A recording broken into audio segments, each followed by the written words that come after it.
Chapter 15 of Middlemarch by George Eliot. This recording is in the public domain. Recording by Margaret Espaillat. Black eyes you have left, you say. Blue eyes fail to draw you. Yet you seem more rapt today than of old we saw you. Oh, I track the fairest fair through new haunts of pleasure. Footprints here and echoes there guide me to my treasure. Lo, she turns, immortal youth wrought to mortal stature, fresh as starlight's aged truth, many-named nature. A great historian, as he insisted on calling himself, who had the happiness to be dead 120 years ago, and so to take his place among the colossi whose huge leg our living pettiness is observed to walk under, glories in his copious remarks and digressions as the least imitable part of his work, and especially in those initial chapters to the successive books of his history, where he seems to bring his armchair to the proscenium and chat with us in all the lusty ease of his fine English. But Fielding lived when the days were longer, for time, like money, is measured by our needs, when summer afternoons were spacious, and the clock ticked slowly in the winter evenings. We belated historians must not linger after his example, and if we did so, it is probable that our chat would be thin and eager, as if delivered from a camp-stool in a parrot-house. I, at least, have so much to do in unraveling certain human lots, and seeing how they were woven and interwoven, that all the light I can command must be concentrated on this particular web, and not dispersed over that tempting range of relevancies called the universe. At present, I have to make the new settler Lydgate better known to anyone interested in him than he could possibly be even to those who had seen the most of him since his arrival in Middlemarch. For surely all must admit that a man may be puffed and belauded, envied, ridiculed, counted upon as a tool, and fallen in love with, or at least selected as a future husband, and yet remain virtually unknown, known merely as a cluster of signs for his neighbors' false suppositions. There was a general impression, however, that Lydgate was not altogether a common country doctor, and in Middlemarch at that time such an impression was significant of great things being expected from him. For everybody's family doctor was remarkably clever, and was understood to have immeasurable skill in the management and training of the most skittish or vicious diseases. The evidence of his cleverness was of the higher intuitive order, lying in his lady patients' immovable conviction, and was unassailable by any objection except that their intuitions were opposed by others equally strong. Each lady who saw medical truth in wrench and the strengthening treatment regarding taller and the lowering system as medical perdition. For the heroic times of copious bleeding and blistering had not yet departed, still less the times of thoroughgoing theory, when disease in general was called by some bad name and treated accordingly without shilly-shally, as if, for example, it were to be called insurrection, which must not be fired on with blank cartridge, but have its blood drawn at once. The strengtheners and the lowerers were all clever men in somebody's opinion, which is really as much as can be said for any living talents. Nobody's imagination had gone so far as to conjecture that Mr. Lydgate could know as much as Dr. Sprague and Dr. Minchin, the two physicians who alone could offer any hope when danger was extreme, and when the smallest hope was worth a guinea. Still, I repeat, there was a general impression that Lydgate was something rather more uncommon than any general practitioner in Middlemarch. And this was true. He was but 27, an age at which many men are not quite common, at which they are hopeful of achievement, resolute in avoidance, thinking that Mammon shall never put a bit in their mouths and get astride their backs, but rather that Mammon, if they have anything to do with him, shall draw their chariot. He had been left an orphan when he was fresh from a public school. His father, a military man, had made but little provision for 3 children, and when the boy Tertius asked to have a medical education, it seemed easier to his guardians to grant his request by apprenticing him to a country practitioner than to make any objections on the score of family dignity. He was one of the rarer lads who early get a decided bent and make up their minds that there is something particular in life which they would like to do for its own sake, and not because their fathers did it. Most of us who turn to any subject we love remember some morning or evening hour when we got on a high stool to reach down an untried volume, or sat with parted lips listening to a new talker, or for very lack of books began to listen to the voices within, as the first traceable beginning of our love. Something of that sort happened to Lydgate. He was a quick fellow, when hot from play, would toss himself in a corner, and in 5 minutes be deep in any sort of book that he could lay his hands on.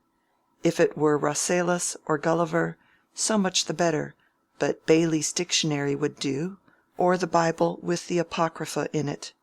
Something he must read, when he was not riding the pony, or running and hunting, or listening to the talk of men.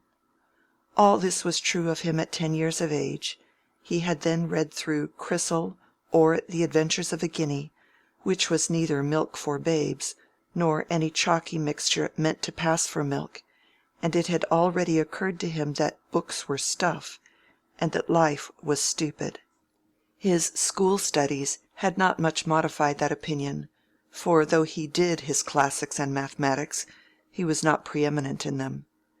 It was said of him that Lydgate could do anything he liked, but he had certainly not yet liked to do anything remarkable.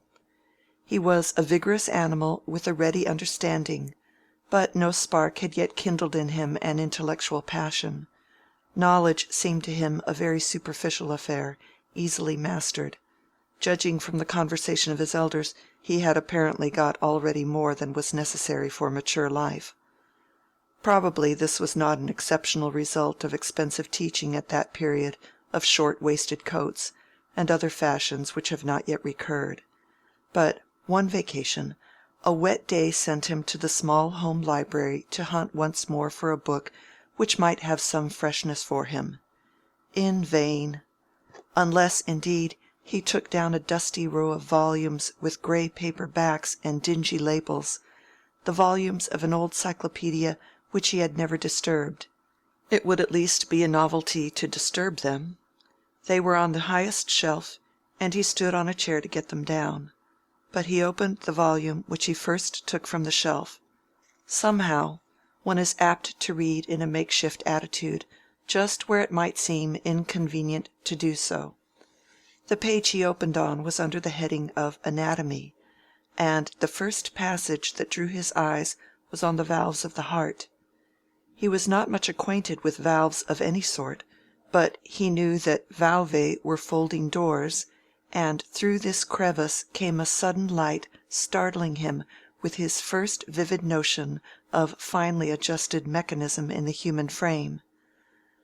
A liberal education had of course left him free to read the indecent passages in the school classics, but beyond a general sense of secrecy and obscenity in connection with this internal structure, had left his imagination quite unbiased, so that for anything he knew his brains lay in small bags at his temples, and he had no more thought of representing to himself how his blood circulated than how paper served instead of gold.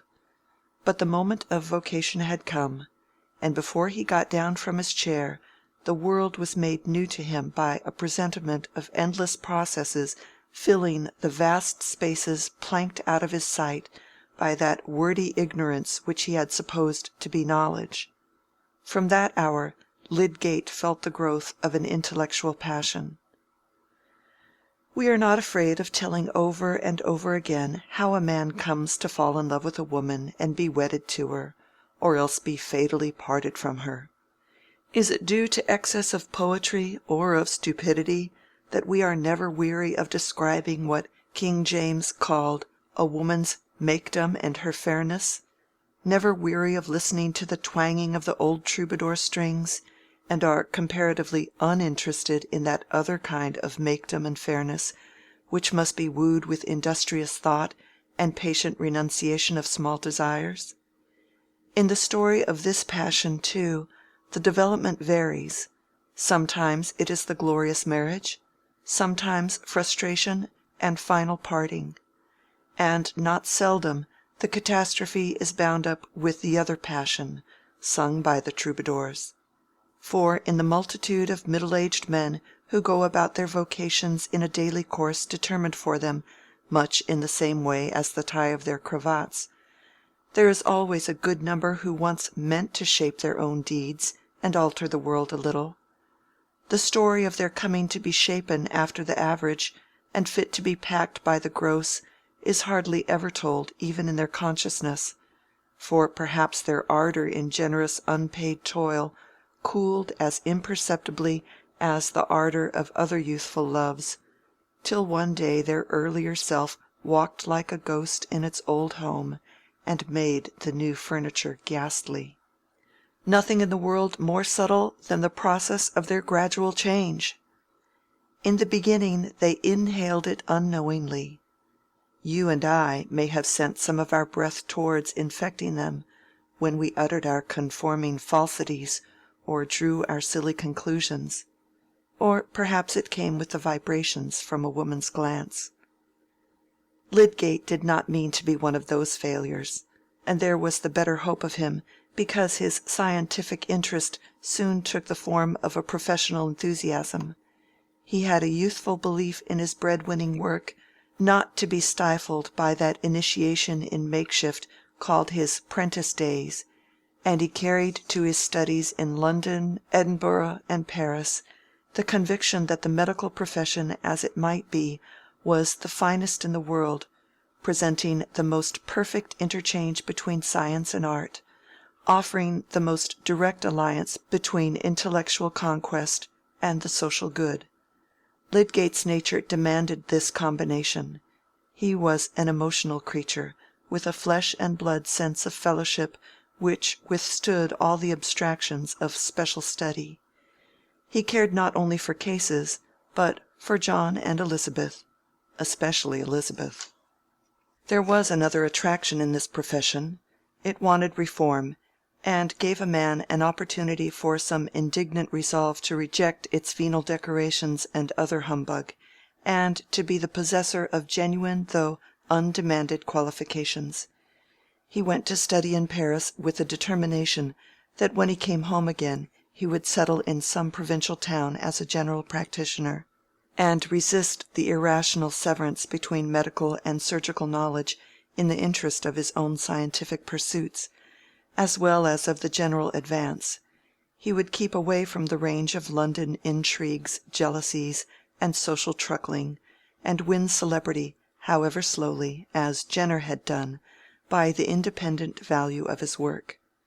For it must be remembered that this was a dark period, and in spite of venerable colleges which used great efforts to secure purity of knowledge by making it scarce, and to exclude error by a rigid exclusiveness in relation to fees and appointments, it happened that very ignorant young gentlemen were promoted in town, and many more got a legal right to practice over large areas in the country. Also, the high standard held up to the public mind by the College of Physicians, which gave its peculiar sanction to the expensive and highly rarefied medical instruction obtained by graduates of Oxford and Cambridge, did not hinder quackery from having an excellent time of it. For since professional practice chiefly consisted in giving a great many drugs, the public inferred that it might be better off with more drugs still, if they could only be got cheaply, and hence swallowed large cubic measures of physic prescribed by unscrupulous ignorance which had taken no degrees. Considering that statistics had not yet embraced a calculation as to the number of ignorant or canting doctors which absolutely must exist in the teeth of all changes, it seemed to Lydgate that a change in the units was the most direct mode of changing the numbers. He meant to be a unit who would make a certain amount of difference towards that spreading change which would one day tell appreciably upon the averages, and in the meantime have the pleasure of making an advantageous difference to the viscera of his own patients. But he did not simply aim at a more genuine kind of practice than was common. He was ambitious of a wider effect. He was fired with the possibility that he might work out the proof of an anatomical conception and make a link in the chain of discovery. Does it seem incongruous to you that a Middlemarch surgeon should dream of himself as a discoverer? Most of us, indeed, know little of the great originators until they have been lifted up among the constellations and already rule our fates. But that Herschel, for example, who broke the barriers of the heavens, did he not once play a provincial church organ and give music lessons to stumbling pianists? Each of those shining ones had to walk on the earth among neighbors who perhaps thought more of his gait and his garments than of anything which was to give him a title to everlasting fame. Each of them had his little local personal history sprinkled with small temptations and sordid cares, which made the retarding friction of his course towards final companionship with the immortals. Lydgate was not blind to the dangers of such friction, but he had plenty of confidence in his resolution to avoid it as far as possible. Being 27, he felt himself experienced, and he was not going to have his vanities provoked by contact with the showy worldly successes of the capital, but to live among people who could hold no rivalry with that pursuit of a great idea which was to be a twin object with the assiduous practice of his profession. There was fascination in the hope that the two purposes would illuminate each other. The careful observation and inference which was his daily work, the use of the lens to further his judgment in special cases, would further his thought as an instrument of larger inquiry. Was not this the typical preeminence of his profession? He would be a good Middlemarch doctor, and by that very means keep himself in the track of far-reaching investigation. On one point he may fairly claim approval at this particular stage of his career. He did not mean to imitate those philanthropic models who make a profit out of poisonous pickles to support themselves while they are exposing adulteration, or hold shares in a gambling hell that they may have leisure to represent the cause of public morality. He intended to begin in his own case some particular reforms which were quite certainly within his reach, and much less of a problem than the demonstrating of an anatomical conception. One of these reforms was to act stoutly on the strength of a recent legal decision, and simply prescribe, without dispensing drugs or taking percentage from druggists. This was an innovation for one who had chosen to adopt the style of general practitioner in a country town, and would be felt as offensive criticism by his professional brethren. But Lydgate meant to innovate in his treatment also, and he was wise enough to see that the best security for his practicing honestly according to his belief was to get rid of systematic temptations to the contrary. Perhaps that was a more cheerful time for observers and theorizers than the present. We are apt to think it the finest era of the world when America was beginning to be discovered, when a bold sailor, even if he were wrecked, might alight on a new kingdom, and about 1829 the dark territories of pathology were a fine America for a spirited young adventurer.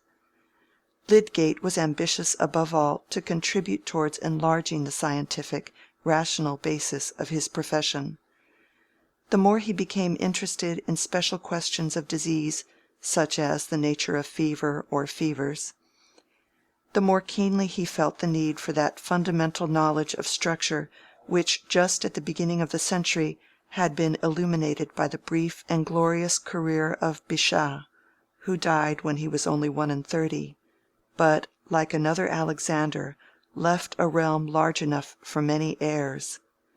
That great Frenchman first carried out the conception that living bodies, fundamentally considered, are not associations of organs which can be understood by studying them first apart and then as if it were federally, but must be regarded as consisting of certain primary webs or tissues, out of which the various organs, brain, heart, lungs, and so on, are compacted, as the various accommodations of a house are built up in various proportions of wood, iron, stone, brick, zinc, and the rest, each material having its peculiar composition and proportions.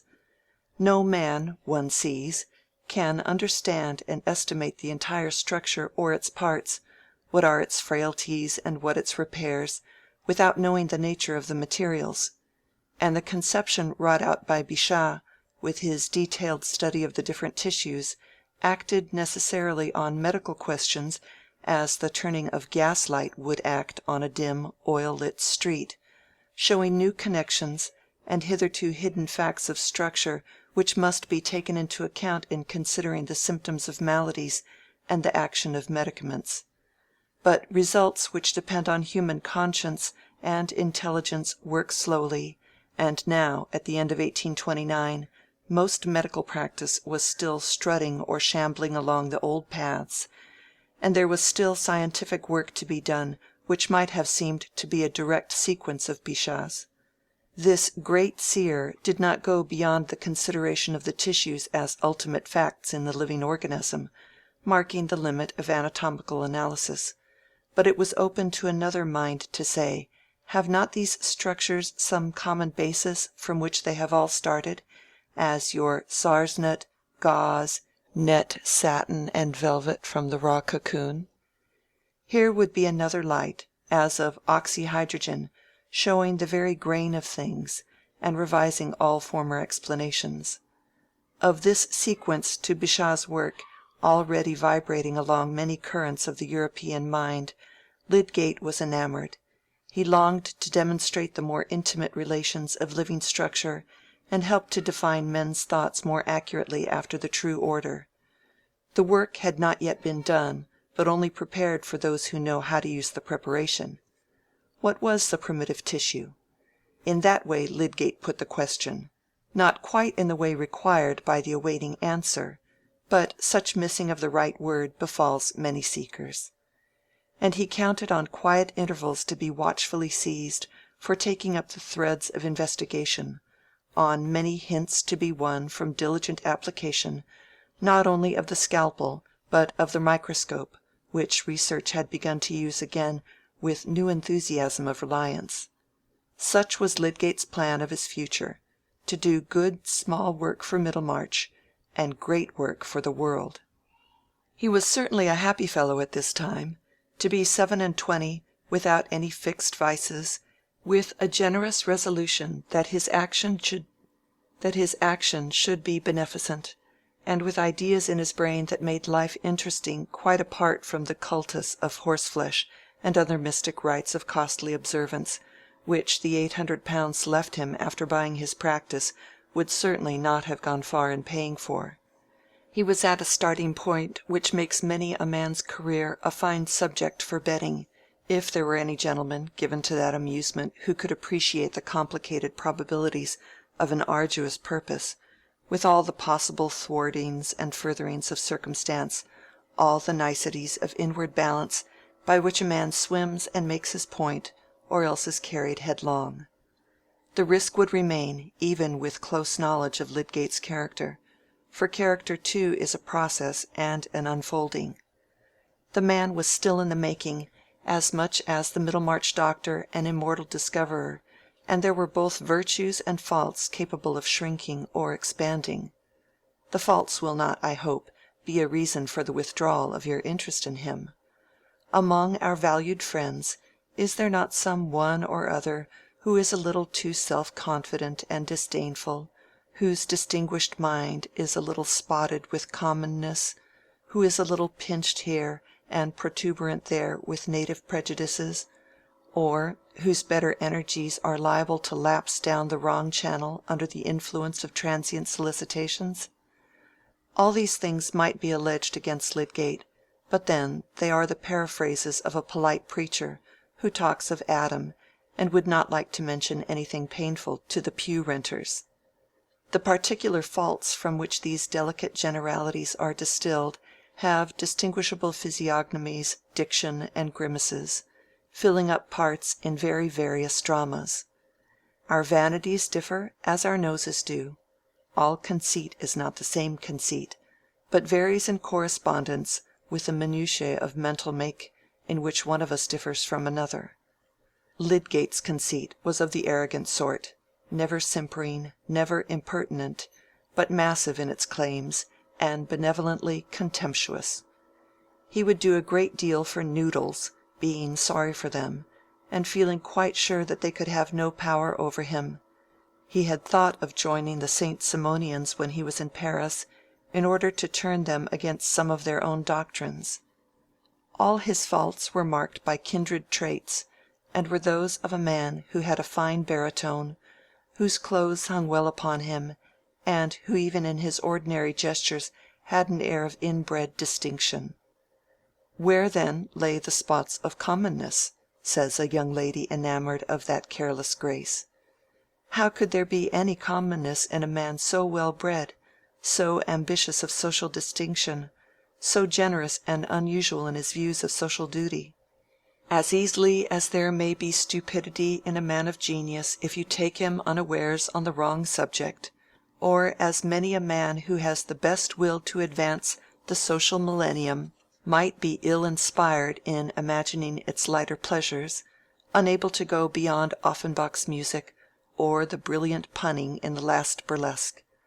Lydgate's spot of commonness lay in the complexion of his prejudices, which, in spite of noble intentions and sympathy, were half of them such as are found in ordinary men of the world. That distinction of mind which belonged to his intellectual ardor did not penetrate his feeling and judgment about furniture, or women, or the desirability of its being known, without his telling, that he was better born than other country surgeons. He did not mean to think of furniture at present, but whenever he did so, it was to be feared that neither biology nor schemes of reform would lift him above the vulgarity of feeling that there would be an incompatibility in his furniture not being of the best. As to women, he had once already been drawn headlong by impetuous folly, which he meant to be final, since marriage at some distant period would of course not be impetuous.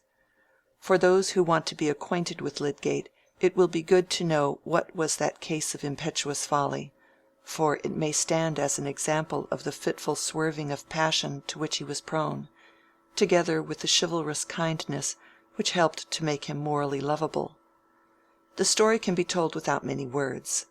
It happened when he was studying in Paris, and just at the time when, over and above his other work, he was occupied with some galvanic experiments.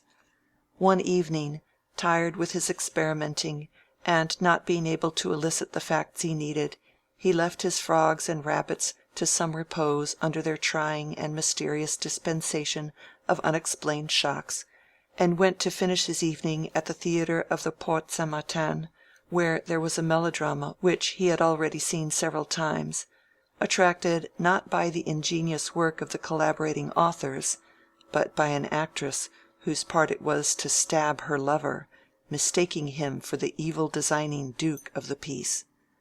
Lydgate was in love with this actress, as a man is in love with a woman whom he never expects to speak to. She was a Provençale, with dark eyes, a Greek profile, and rounded, majestic form, having that sort of beauty which carries a sweet matronliness even in youth, and her voice was a soft cooing. She had but lately come to Paris, and bore a virtuous reputation, her husband acting with her as the unfortunate lover. It was her acting which was no better than it should be, but the public was satisfied. Lydgate's only relaxation now was to go and look at this woman, just as he might have thrown himself under the breath of the sweet south on a bank of violets for a while, without prejudice to his galvanism, to which he would presently return.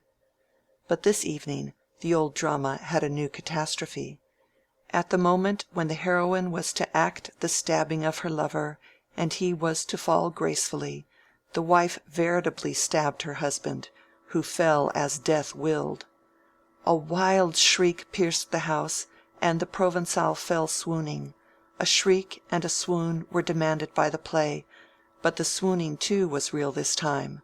Lydgate leaped and climbed, he hardly knew how, onto the stage, and was active in help, making the acquaintance of his heroine by finding a contusion on her head and lifting her gently in his arms. Paris rang with the story of this death. Was it a murder? Some of the actress's warmest admirers were inclined to believe in her guilt, and liked her the better for it, such was the taste of those times, but Lydgate was not one of these.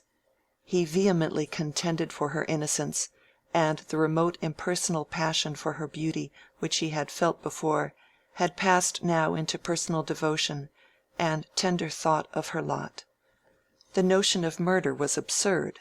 No motive was discoverable, the young couple being understood to dote on each other, and it was not unprecedented that an accidental slip of the foot should have brought these grave consequences. The legal investigation ended in Madame Laure's release. Lydgate by this time had had many interviews with her, and found her more and more adorable. She talked little, but that was an additional charm. She was melancholy, and seemed grateful. Her presence was enough, like that of the evening light. Lydgate was madly anxious about her affection, and jealous lest any other man than himself should win it and ask her to marry him.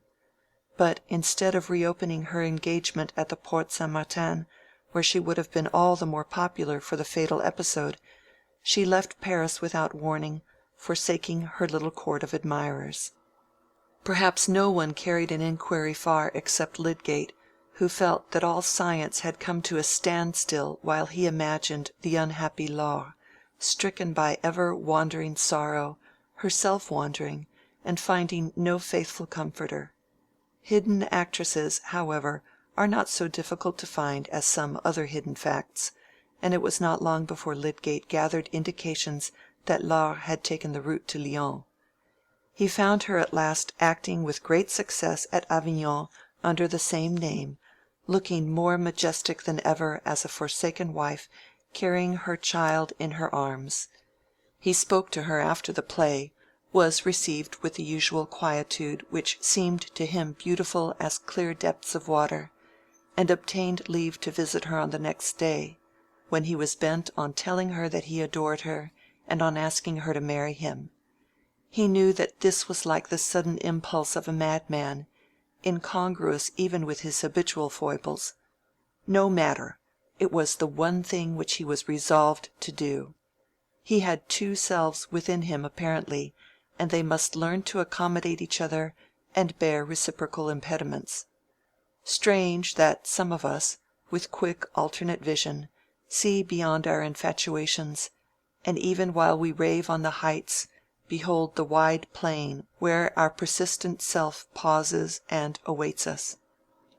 To have approached Laure with any suit that was not reverentially tender would have been simply a contradiction of his whole feeling towards her. "You have come all the way from Paris to find me," she said to him the next day, sitting before him with folded arms, and looking at him with eyes that seemed to wonder as an untamed ruminating animal wonders. "Are all Englishmen like that?" "I came because I could not live without trying to see you. You are lonely. I love you. I want you to consent to be my wife. I will wait, but I want you to promise that you will marry me, no one else." Laure looked at him in silence, with a melancholy radiance from under her grand eyelids, until he was full of rapturous certainty, and knelt close to her knees. "I will tell you something," she said in her cooing way, keeping her arms folded. "My foot really slipped." I know," said Lydgate deprecatingly. "It was a fatal accident, a dreadful stroke of calamity that bound me to you the more." Again Laure paused a little, and then said slowly, "I meant to do it." Lydgate, strong man as he was, turned pale and trembled. Moments seemed to pass before he rose and stood at a distance from her. "There was a secret then," he said at last, even vehemently. "He was brutal to you. You hated him." "No, he wearied me. He was too fond. He would live in Paris, and not in my country. That was not agreeable to me." "Great God!" said Lydgate, in a groan of horror. "And you planned to murder him?" "I did not plan. It came to me in the play. I meant to do it." Lydgate stood mute, and unconsciously pressed his hat on while he looked at her. He saw this woman, the first to whom he had given his young adoration amid the throng of stupid criminals. "You are a good young man," she said, "but I do not like husbands. I will never have another." 3 days afterwards Lydgate was at his galvanism again in his Paris chambers, believing that illusions were at an end for him. He was saved from hardening effects by the abundant kindness of his heart and his belief that human life might be made better. But he had more reason than ever for trusting his judgment, now that it was so experienced, and henceforth he would take a strictly scientific view of woman, entertaining no expectations but such as were justified beforehand. No one in Middlemarch was likely to have such a notion of Lydgate's past as here has been faintly shadowed, and indeed the respectable townsfolk there were not more given than mortals generally to any eager attempt at exactness in the representation to themselves of what did not come under their own senses. Not only young virgins of the town, but grey-bearded men also, were often in haste to conjecture how a new acquaintance might be wrought into their purposes, contented with very vague knowledge as to the way in which life had been shaping him for that instrumentality. Middlemarch, in fact, counted on swallowing Lydgate and assimilating him very comfortably. Chapter 16